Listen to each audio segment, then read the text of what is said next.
V lete roku 1940 nacistické Nemecko započalo prípravu na najväčšiu ofenzívu v dejinách ľudstva, operáciu Barbarossa. Útok na Sovietsky zväz si okrem nemeckej armády vyžadoval aj vojská spojencov. Dňa 22. júna 1941 Nemci, Fíni a Rumúni zaútočili bez vypovedania vojny. Neskôr sa pridali Maďari a Taliani.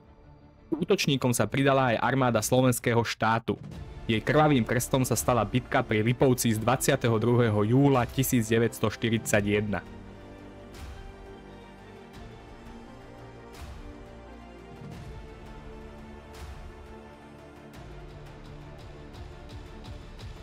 Slovensko sa do konfliktu zapojilo rozpačito.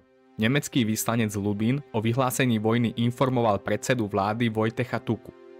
Žiadalo zapojenie slovenskej armády do boja, s čím Tuka súhlasil. Minister národnej obrany generál Čatloš nariadil mobilizáciu armády a vydal rozkaz na zostavenie rýchlej skupiny. Jej velením bol poverený plukovník Rudolf Pilfousek. Tuka sa ďalší deň stretol s prezidentom Tisom a oznámil vstup Slovenska do vojny. Spoločne podpísali proklamáciu, podľa ktorej sa Slovensko pripojuje k bojujúcej nemeckej armáde. 24. júna prekročili slovenskí vojaci hranice smerom na východný front.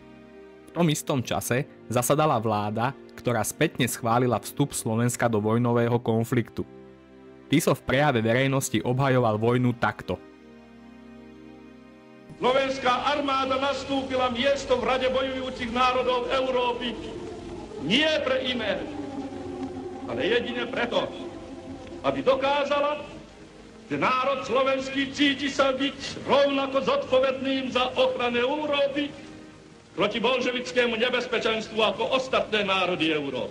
Účasť slovenskej armády na vojne je burácajúcim hlasom slovenského národa, volajúceho do sveta. Národ slovenský, obetujúci životy svojich synov, svoju slobodu národnú a štátnu samostatnosť hodnotí nadovšetko a preto sa jej nezriekne, lebo by sa dopustil pekelnej zrady spáchanej na vyliatej krvi slovenskej. Ministerstvo národnej obrany podriadilo rýchlu skupinu pod nemeckú 17. armádu zo skupiny armád Juh. Táto armáda mala za úlohu zaistiť okolie Lvova na území dnešnej Ukrajiny. Slovenská armáda postupovala na sovietske územie po boku nemeckej bez väčších problémov. Na prelome júna a júla bola rýchla skupina reorganizovaná na tzv. Rýchlu brigádu.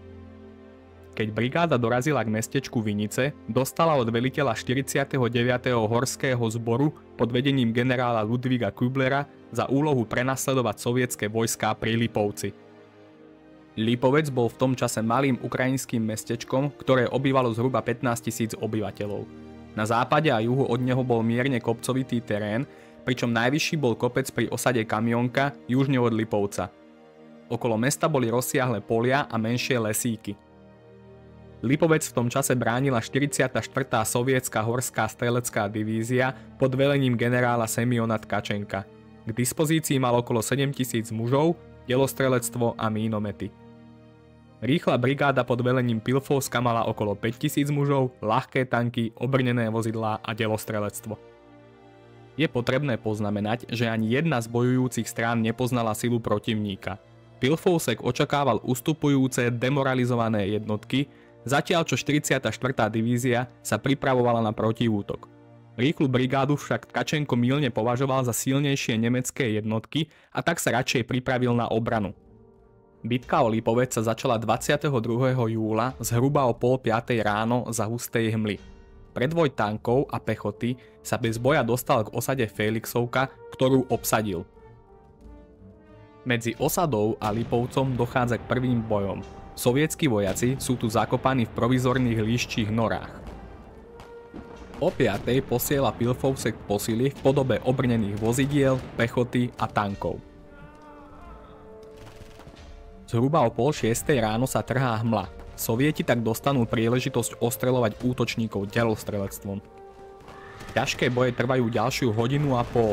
Slovenské tanky sa presúvajú smerom ku Kamionke, aby mohli lepšie ostreľovať západný Lipovec. Okolo 10. hodiny je západná línia pred Lipovcom obsadená. Tanky a pechota sa snažia do mesta prebiť z južnej strany. Generál Tkačenko sa rozhodne slovenské jednotky vlákať do pasce. Úmyselne oslabí obranu Kamionky. Nechá jednotky rýchlej brigády zaútočiť na mesto. Následne ustupujúce sovietské jednotky obráti do útoku, aby brigádu obklúčil. Po zdanlivo jednoduchom boji je Kamionka obsadená. Na priľahlé kopce sa presunie aj slovenské delostrelectvo. Okolo 15. hodiny rýchla brigáda vstupuje do mesta. O 16. však prichádza rozkaz k ústupu tankov. Majú sa vrátiť k Šťastlivej, aby doplnili muníciu a pohonné hmoty. Týmto oslabením stráca rýchla brigáda významnú výhodu. Tanky sa však podľa velenia aj tak nehodia do pouličného boja, ktorý sa rozhorel. Po hodine hlási brigáda, že v centre Lipovca obsadila poštu. Hilfovsek sa domnieva, že bitka o mesto bola vybojovaná. Posiela Küblerovi odkaz, v ktorom hlási úspech slovenských vojakov. O 3:45 však začína masívny protiútok sovietskej armády. Ten sa sústredí na Kamionku. Slovenské velenie si rýchlo uvedomí Tkačenkov pokus o obklúčenie a o 6. je nariadený všeobecný ústup. V tomto čase dochádza k šokujúcemu útoku Červenej armády. Tá čelne postupuje k pozíciám slovenského delostrelectva, ktoré ju následne zmasakruje kartáčovými strelami. Medzi tým sa slovenské tanky vracajú na pomoc ustupujúcim pešiakom, aby tak sformovali obranu. V Lipovci však stále zostáva zhruba 250 obklúčených vojakov. Tí sa postupne prebojujú z mesta. O 11. večer je Lipovec opäť v sovietských rukách. Na prelome 22. a 23. sa tak pozície armád vracajú do východiskovej polohy. Ráno o 4. prichádza na boisko nemecká pešia divízia. Tá okolo obeda útočí na Lipovec za pomoci slovenského delostrelectva. Generál Tkačenko si je vedomý, že po ťažkých stratách nemôže konkurovať nemeckej pešej divízii a slovenskej rýchlej brigáde. 44. horská strelecká divízia sa rozhodne z Lipovca radšej ustúpiť. Paradoxom je, že víťazstvo v bitke si nárokovali obe bojujúce strany. Generál Tkačenko dokonca za obranu Lipovca dostal vyznamenanie. Hoci slovenská armáda bojovala s presilou, mala menšie straty. Kým na sovietskej strane zahynulo 700 mužov, na strane rýchlej brigády to bolo 75. Slováci mali 167 zranených a 50 zajatých. Červená armáda mala zhruba 1000 zranených a 150 zajatých mužov. Rýchla brigáda prišla o 6 tankov a obe strany o rôzne bojové a nebojové vozidlá. Po bitke generál Čatloš označil jednotku za neschopnú ďalšieho boja. Nemeckej pešej divízii pomohlo len delostrelectvo. Obrnené vozidlá sa vrátili na Slovensko. Pechota rýchlej brigády zostala za frontom až do augusta. Neskôr bola začlenená do novopostavenej rýchlej divízie. Pri Lipovci bol padlým vojakom postavený pamätník, ktorý na mieste stojí dodnes. V závere videa sa nachádza takmer kompletný zoznam padlých vojakov.